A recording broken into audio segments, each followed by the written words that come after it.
বাংলাদেশে দীর্ঘ কয়েক বছর যাবৎ মুক্তিযুদ্ধ নিয়ে নানা রকম মিথ্যাচার করা হয়েছে।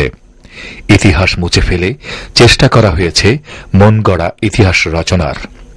বিএনপি জামাত তাদের বিভিন্ন কর্মকাণ্ডে চেষ্টা করছে দেশের উন্নয়ন ব্যাহত করার। আগামী নির্বাচন তারা বর্তমানে তত্ত্বাবধায়ক সরকারের অধীনে করার দাবি তুলেছে। এই অবস্থায় সম্প্রতি ঢাকা রিপোর্টার্স ইউনিটি মিলনায়তনে আয়োজন করা হয় এক সেমিনারের। সুচিন্তা ফাউন্ডেশনের আয়োজনে এই সেমিনারের প্রসঙ্গ ছিল তত্ত্বাবধায়ক সরকার আজকের বাস্তবতা।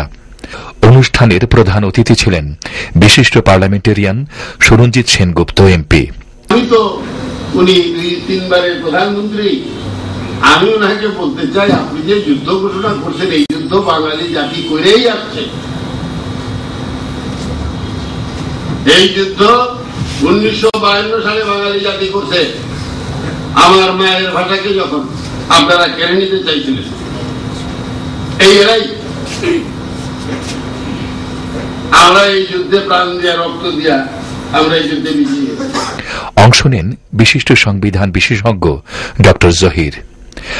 বলি যে এরা এত যে বলে স্ট্যান্ডার্ড হিউম্যান রাইটস, এগুলো বলি 71 সালে বরুণ জিয়াওয়ারা বলছেন, তিনি তো সেক্টর কমান্ড করছেন, মুক্তিযোদ্ধার একটা বড় দিক আছে।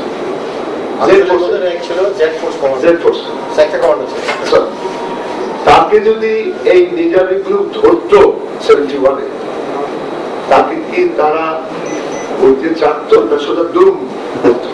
যদি জিয়াউর রহমান সাহেবকে ধরতে পারতো তারা কি করতো? তারা বিচার করতো, সোজা বের করতো।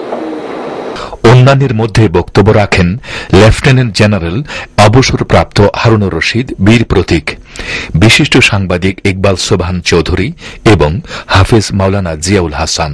সেমিনারে মূল প্রবন্ধ উপস্থাপন করেন সুচিন্তা ফাউন্ডেশনের নির্বাহী পরিচালক মোহাম্মদ এ আরাফাত।